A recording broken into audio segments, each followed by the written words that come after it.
your state of mind and location in the country. My name is Sue Leese, and I'm a senior justice on the Oregon Supreme Court. We're very, very happy to get to spend our last session with you. John? Beth, ladies first.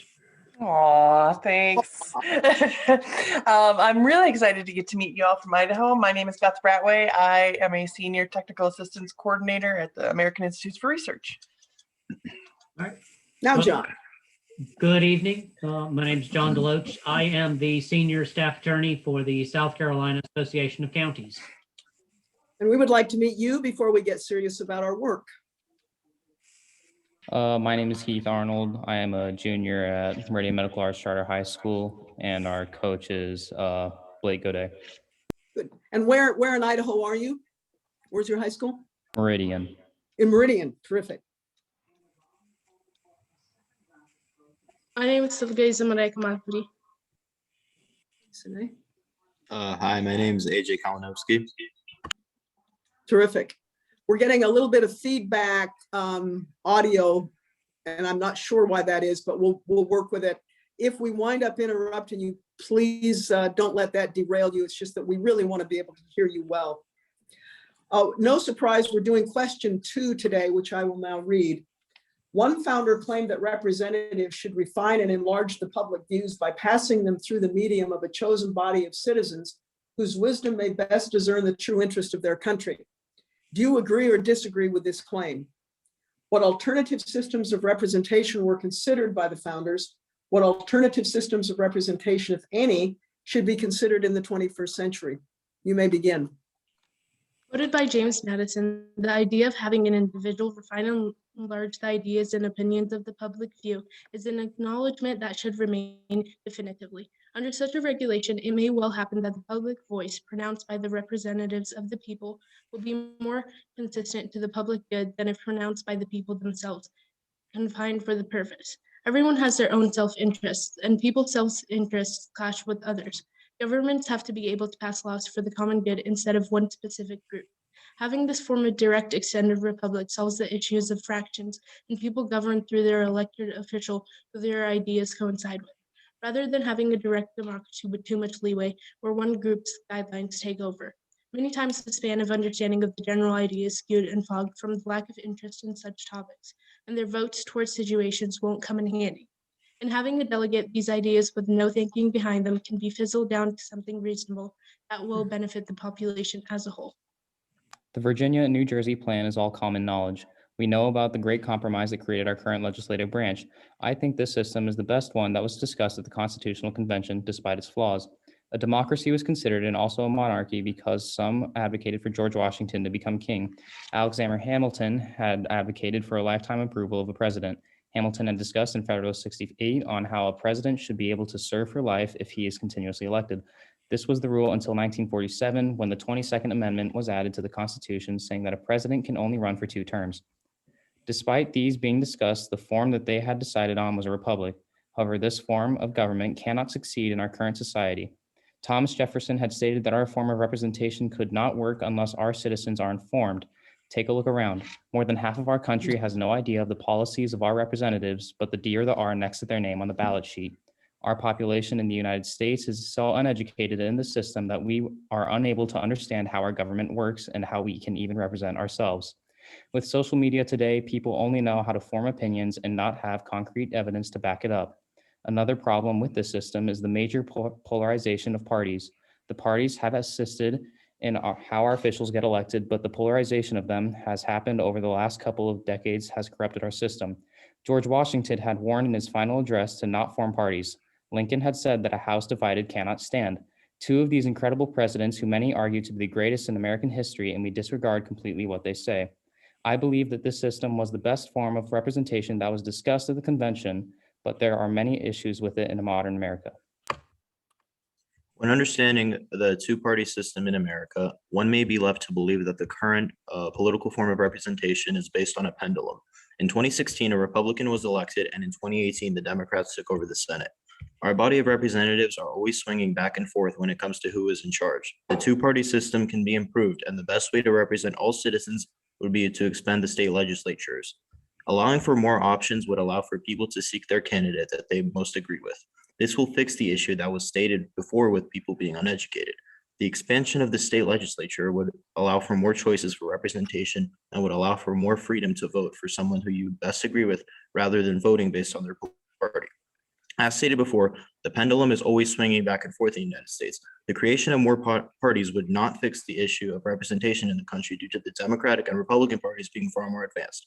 As federalists understand, state governments are more productive when it comes to governing their citizens and districts. State governments understand issues dealing with their states such as healthcare, education, and economic growth. History has shown that state governments run their education systems far better than the federal government, and an expansion of the state legislature would improve the say that people have in their communities.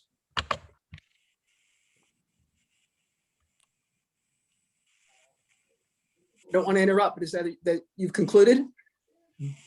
All right, thank you very much. We will now have some follow-up questioning. I've John, got would you like to? Oh, Beth, go ahead. Sorry. Ladies first. I want to expand on the expanding the state legislatures. Talk me through that. How does that happen? If it's because I'm assuming you're saying state, like each state's legislature. So how do we make all states expand their state legislatures? Well, as a group, one thing we considered would be several things. One thing that we considered would be to add districts to the states, also to increase the amount of term limits that there are so that there would be more turnover in the legislature and there wouldn't be as much repeats in it, which would also allow for more representation because there's going to be more people being elected. So more ideas are going to be shown throughout our representatives.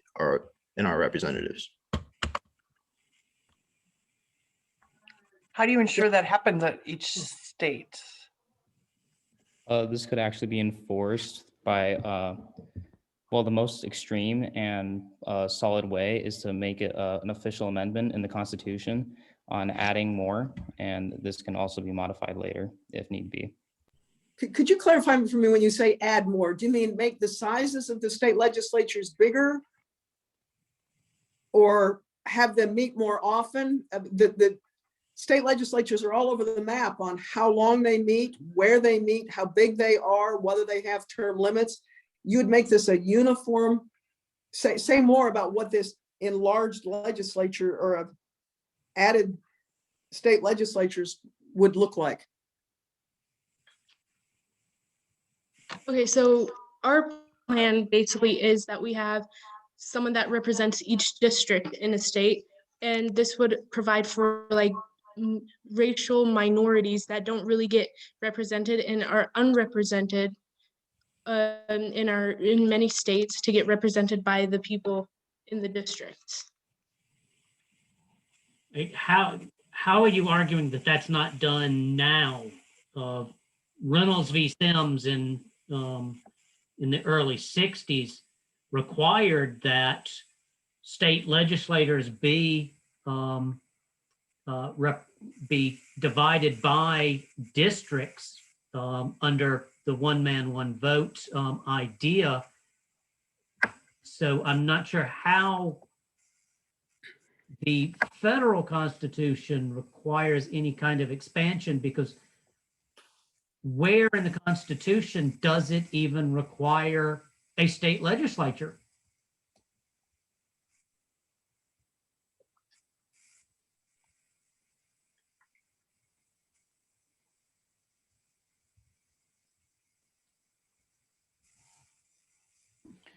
So I kind of understood what you said. You broke up on my end, but I think, can I repeat the question? What Sure, you yeah. asked?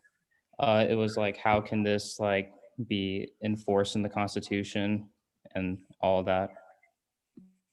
Yes, and then also, what part of the representation at the state level is not being met by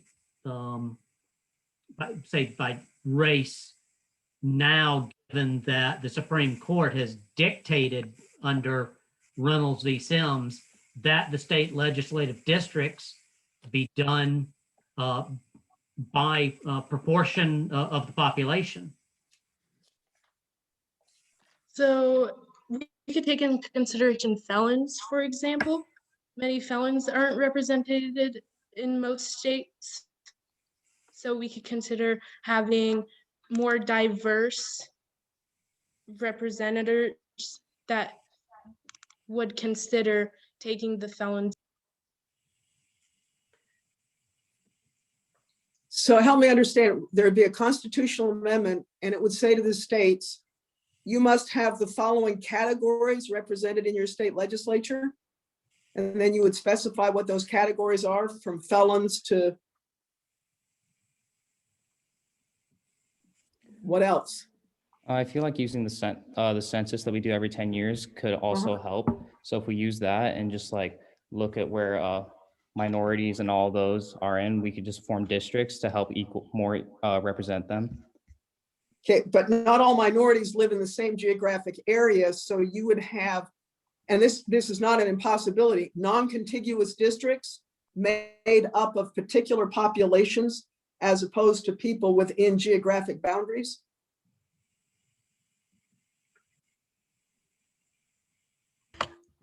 I think that we made our basic point was to basically what we are arguing is that in states, the state legislators should be more involved in the sense that there should be more representatives in each district so that there are more representatives in total for each state.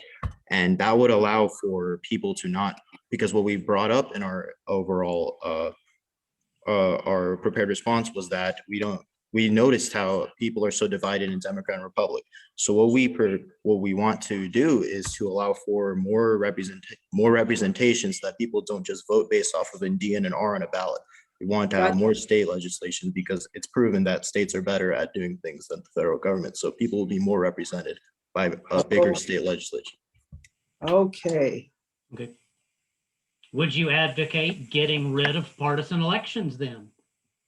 Get rid of the R&D, just allow a person's name to show up on a ballot, let them defend their position.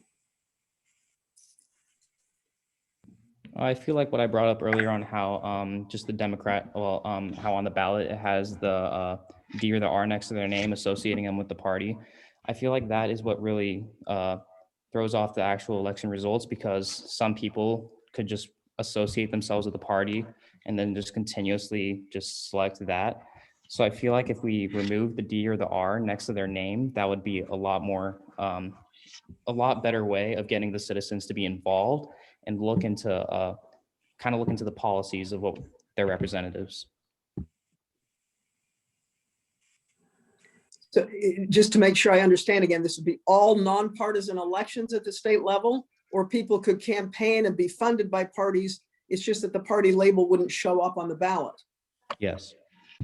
To add on to that, I think in general, as we said in our prepared response, we're not completely against the partisan voting system. We are against the idea that people are voting based off of DNR. So I think once again, what we said in our prepared response was that when you allow for more representation at the state level, you allow for people to actually choose a candidate they agree with more rather than just the D and the R, as we stated. Okay.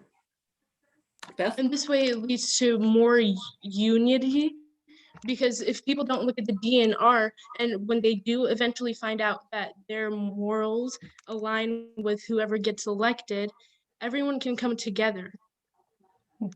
Beth, you got a follow-up? Yeah, I have time. Oh, hey, that went fast. Thank you I so like- much. Ending on everybody can come together. That's a good thing to end on. Yeah, nice way to end the day too. Thank you so much. We have some feedback for you. John, would you like to start? Sure. I mean, first of all, thank you. I mean, this is a dry topic. It's one of the topics that there's almost no right answer, because representation itself at the federal level, I don't think will ever be changed from the system it is now, because we have become partisan. I think we've become almost too partisan, but the country itself is in